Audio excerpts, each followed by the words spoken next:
Дональд Трамп хочет вывести американские войска из Германии. Что это значит для Европы? США призывают страны создать новую коалицию для решения проблем в Ормузском проливе. А Иран открыто заявляет, что тем, кто хочет контролировать Ормуз в корыстных целях, место на его дне. Нефть дорожает, энергетический кризис усиливается. Дроны летят уже далеко вглубь России. В Пермском крае ликвидируют пожары. В Москве репетируют военный парад с оглядкой на Киев, без техники и малым количеством людей. Медведева снова прорвало. Он уверен, что Европа спит и видит войну против России. Штаты разблокировали $400 миллионов на военную помощь для Украины. Король Чарльз завершил визит в США поездкой в Нью-Йорк. Встреч было много, но в сети обсуждают плохую сервировку стола во время королевского ужина.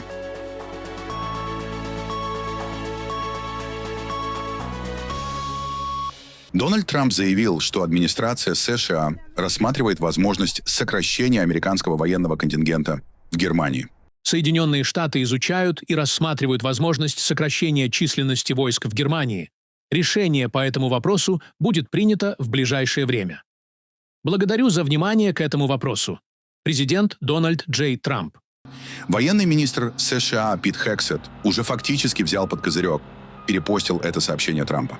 Сейчас в Европе размещены более 68 тысяч американских военнослужащих, и свыше половины из них, около 36 тысяч, находятся именно в Германии.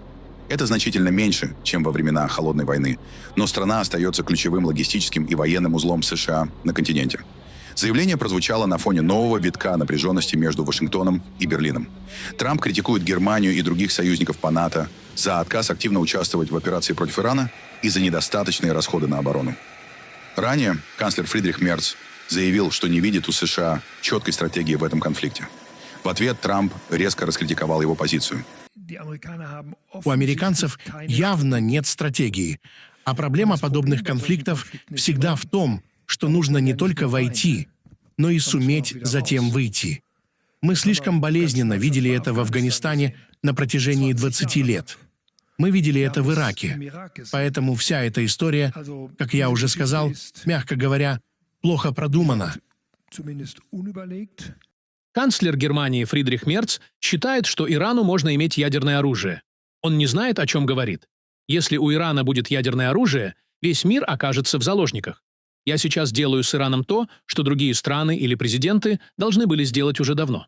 Неудивительно, что у Германии все так плохо. И в экономике, и в целом. Параллельно Германия демонстрирует готовность усиливать собственную военную роль. В Берлине обсуждают новую стратегию, предполагающую превращение страны в крупнейшую обычную военную силу в Европе и увеличение оборонных расходов.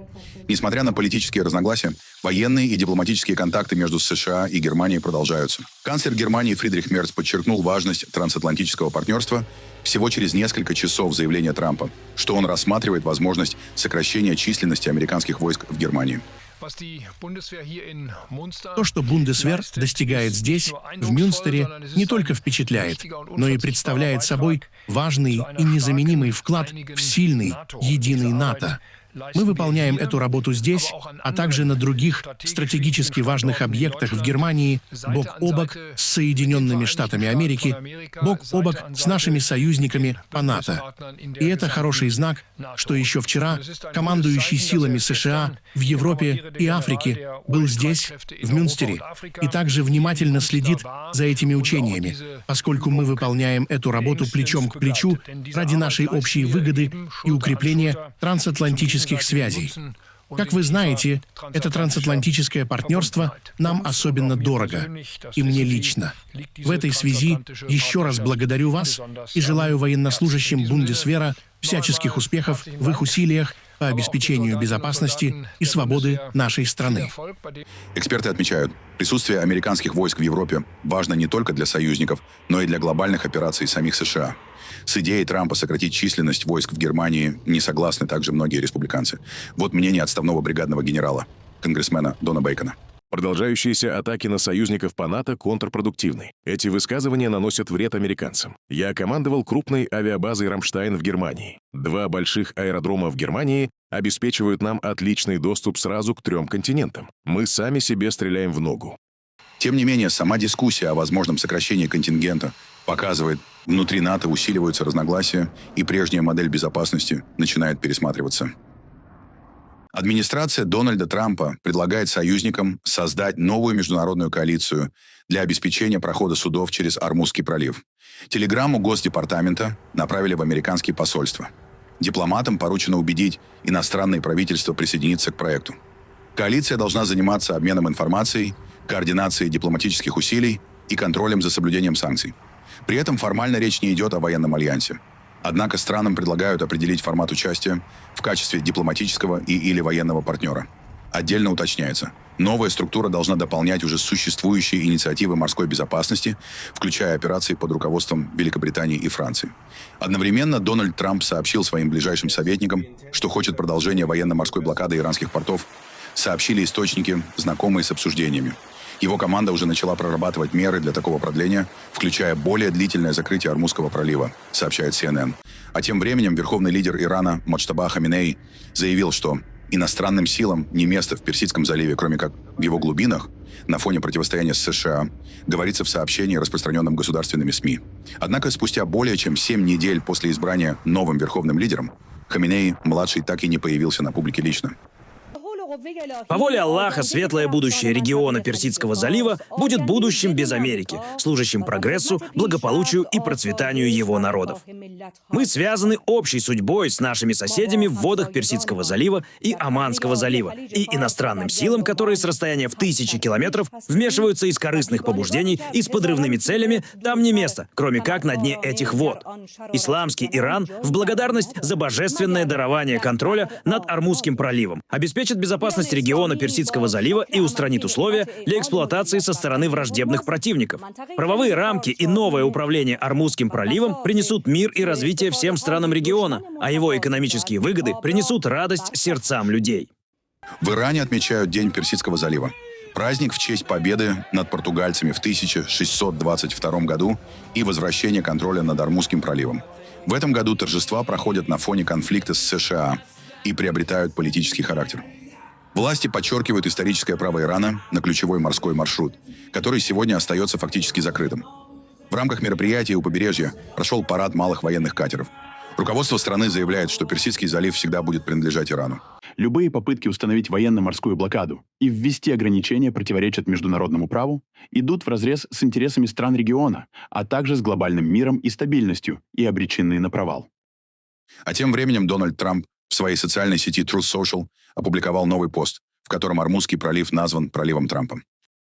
Мировая экономика оказалась втянута в серьезный энергетический и экономический кризис, заявил в четверг директор Международного энергетического агентства Фатих Бирол. Почти 1,5 месяца назад мы в Международном энергетическом агентстве заявили, что мир сталкивается с крупнейшим энергетическим кризисом в истории. И происходящее сейчас показывает, что, к сожалению, мы были правы. Нефтяные рынки и газовые рынки переживают серьезные трудности. Цены на нефть сейчас, когда я в последний раз смотрел, превышают $120, что оказывает значительное давление на многие страны. Помимо нефти и газа, нарушены поставки удобрений, которые крайне важны для развивающихся стран, а также нефтехимической продукции и серы. Все это затронуто. Таким образом, мир сталкивается с серьезным энергетическим и экономическим вызовом. И Международное энергетическое агентство – это организация, для которой энергетическая безопасность является ключевой темой. Мы ежедневно отслеживаем и мониторим ситуацию. Дональд Трамп поддержал решение Объединенных Арабских Эмиратов выйти из ОПЕК. По его словам, это может помочь снизить цены на нефть и топливо. Объединенные Арабские Эмираты, ОАЭ, вышли из ОПЕК. Что вы об этом думаете? Я думаю, это отлично. Я очень хорошо знаю шейха Мохаммеда бин Заида Аль-Нахаяна. Он очень умный, и, возможно, он хочет идти своим путем. Это хорошо. Я думаю, в конечном итоге это хорошо для снижения цен на бензин, снижения цен на нефть, снижения всего. У них есть все. Он, на самом деле, отличный лидер. Так что нет, меня это устраивает. У них там есть некоторые проблемы в ОПЕК. Цены на нефть опять резко выросли. Баррель Brent поднимался выше $120. Это максимум за последние годы.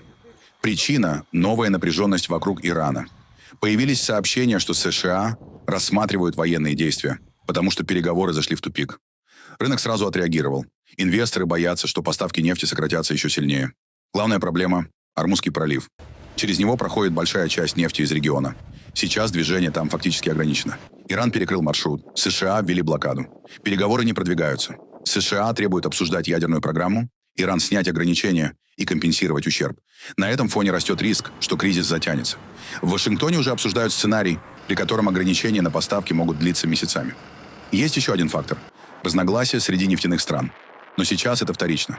Рынок в первую очередь реагирует на войну. Эксперты считают, что такие цены могут со временем снизить спрос. Люди и компании просто начнут меньше потреблять нефть. Но пока этого недостаточно, чтобы компенсировать нехватку поставок. Удары беспилотников фиксируются уже глубоко в тылу России. Второй день подряд атакам подвергается Пермь. Это около 1500 километров от линии фронта. По данным региональных властей, удар пришелся по промышленному объекту, связанному с нефтяной инфраструктурой. Вводится план «Ковер», временно закрывается аэропорт, отменяются занятия в школах, частично проводится эвакуация. По информации украинских источников, целью стал один из крупнейших нефтеперерабатывающих комплексов – установка первичной переработки нефти. Утверждается, что повреждены ключевые колонны, что может вывести оборудование из строя. Российские власти это не подтверждают и заявляют об отсутствии пострадавших. Также сообщается о повторном ударе по узловой станции магистральных трубопроводов, элементу системы перекачки нефти. Параллельно в Туапсе продолжают ликвидировать последствия предыдущих атак. Там удалось остановить разлив горячих нефтепродуктов, однако в городе сохраняется режим чрезвычайной ситуации. Зафиксировано превышение вредных веществ в воздухе, закрыты школы. Эксперты отмечают, атаки на нефтяную инфраструктуру все чаще смещаются вглубь территории России и становятся системными.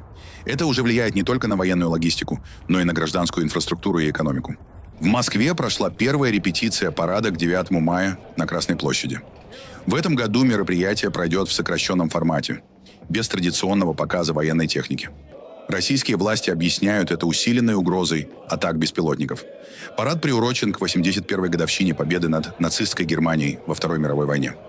Обычно это одно из ключевых государственных событий, сопровождаемое демонстрацией вооружений, включая стратегические ракеты и масштабной идеологической кампании. Теперь, как заявляют в Москве, в колоннах пройдут только военнослужащие и курсанты военных учебных заведений. От участия отказались часть подразделений, и полностью исключена техника. Решение напрямую связано с текущей ситуацией безопасности. Пресс-секретарь Кремля Дмитрий Песков обвинил Украину в попытках атак и заявил, что принимаются все меры для минимизации рисков. Украинские СМИ, в свою очередь, отмечают, что изменение формата парада – признак уязвимости российской столицы. По их данным, регулярные удары беспилотников по военным и инфраструктурным объектам в глубине России стали фактором, который Москва уже не может игнорировать. Киев также подчеркивает, что удары по территории России – это ответ на продолжающуюся войну, которая идет уже 5-й год, и на атаки по украинским городам. За последние месяцы беспилотники неоднократно достигали Москвы и Подмосковья, а также фиксировались атаки на военные объекты и представителей командования. На этом фоне символическое значение парада также меняется. Если раньше он демонстрировал военную мощь и уверенность, то теперь проходит с оглядкой на угрозы и ограничения. Зампредседателя Совбеза России Дмитрий Медведев сравнил происходящее в Европе с состоянием перед Второй мировой войной. Он заявил, что Европа ускоренно милитаризируется и хочет воевать. Что происходило в 30-е годы в Европе, мы тоже знаем. Шла активная милитаризация, прежде всего Германии, германского фашизма, но, естественно, к войне готовились и в других местах. Милитаризация экономики, выпуск огромного количества техники. Сейчас происходит то же самое. Что говорят европейцы? Война с Россией неизбежна, я не знаю, откуда они это взяли, но это мантра. Это говорится каждый день. Ни в одном из выступлений российских политических деятелей, ни в одном из заявлений, ни в одном из документов, которые принимала Россия, не говорится о необходимости каких-либо конфликтов с Европой. Да, мы вынуждены проводить СВО, но причины всем известны. Что же касается Европы, у нас никаких агрессивных замыслов нет. Но, тем не менее, этот маховик крутится. Может, это жестко прозвучит, но я, тем не менее, скажу.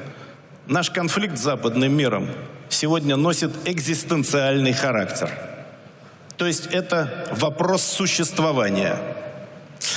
И, к сожалению, вот у меня сейчас нет никаких иллюзий по поводу того, что будет дальше. В прошлом году для объединенной группировки войск, вот в результате всех контрактов военных пришло служить 450 тысяч человек. Вот, это всего.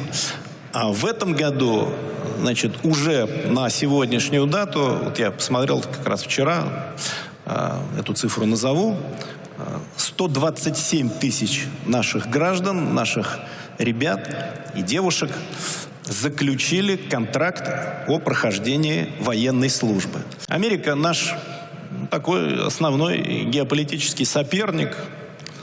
У нас всегда с ними были очень сложные отношения, все это знают отлично. И в советский период, и в постсоветский период, и даже в период там каких-то упрощений и улучшений. И я сам этим занимался, как известно, там в определенный период. Но это все оказалось недолговечным. Но вопрос не в этом. Мы с вами понимаем, что такое Соединенные Штаты Америки. Боеголовки их стратегических ядерных сил нацелены на нас, наши боеголовки нацелены на них.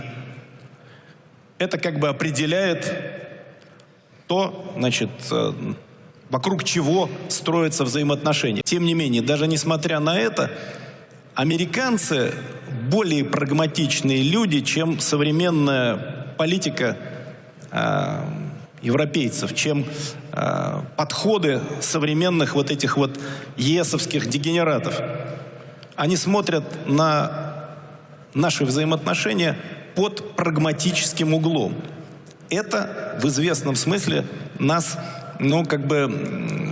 укрепляет в уверенности в том, что с ними можно развивать отношения. В ночь на 30 апреля Одесса снова оказалась под атакой российских беспилотников. Пострадали как минимум 18 человек. Основной удар пришелся по одному из центральных районов города. Повреждены многоэтажные жилые дома, общежития и гостиницы.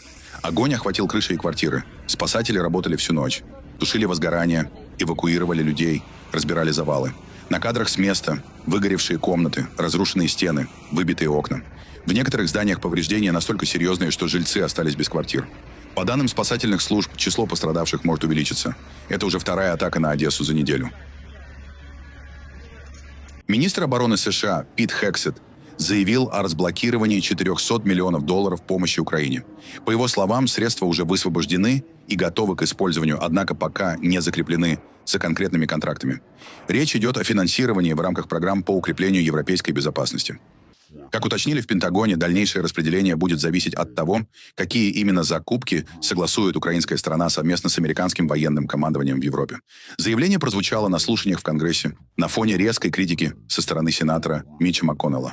Он ранее обвинил руководство Пентагона в затягивании уже одобренной помощи Украине.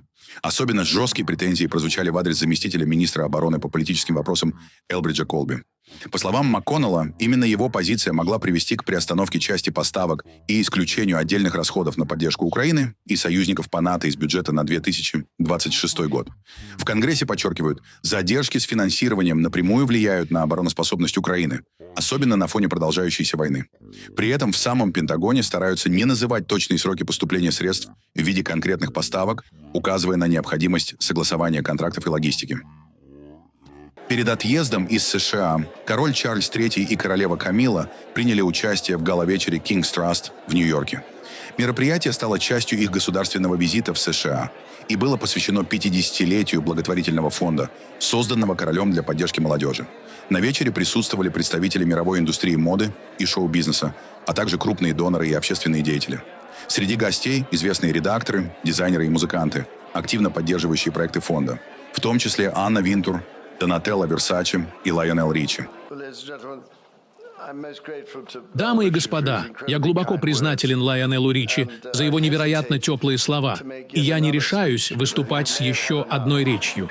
Потому что, думаю, вы, возможно, уже достаточно наслушались, но это замечательная возможность, если позволите, сказать, что на этом приеме мы можем отметить как деятельность моего фонда King's Trust, так и прочную культурную связь между народами Соединенного Королевства и Соединенных Штатов, которая, разумеется, основана на общей творческой энергии, предприимчивости и ценностях, и напоминает нам, что вместе мы действительно сильнее. В этом и суть. СМИ отмечают, что мероприятие стало не только благотворительным событием, но и важной частью мягкой дипломатии Лондона, попыткой укрепить общественные и культурные связи на фоне сложных политических отношений. Было ли облегчением увидеть, как король мягко возразил Дональду Трампу? На 100%. Ну, я думаю, это замечательно, что король и королева посещают Соединенные Штаты именно в этот момент. Очевидно, речь, которую король произнес вчера вечером, была невероятной и попала точно в цель. И для меня большая честь быть приглашенной сегодня. Отдельное внимание было уделено миссии фонда – помощи молодым людям в получении образования, развитии навыков и построении карьеры. За полвека программа охватила миллионы участников по всему миру, включая проекты в США. Дети — это и есть то будущее, к которому мы придем. И, кстати, они должны быть в авангарде этого, следовать своим мечтам. Я думаю, невероятно важно давать молодым людям возможности в жизни. Я сама из очень простой семьи в Уэльсе, где кто-то поверил в меня и помог мне на моем пути в пении.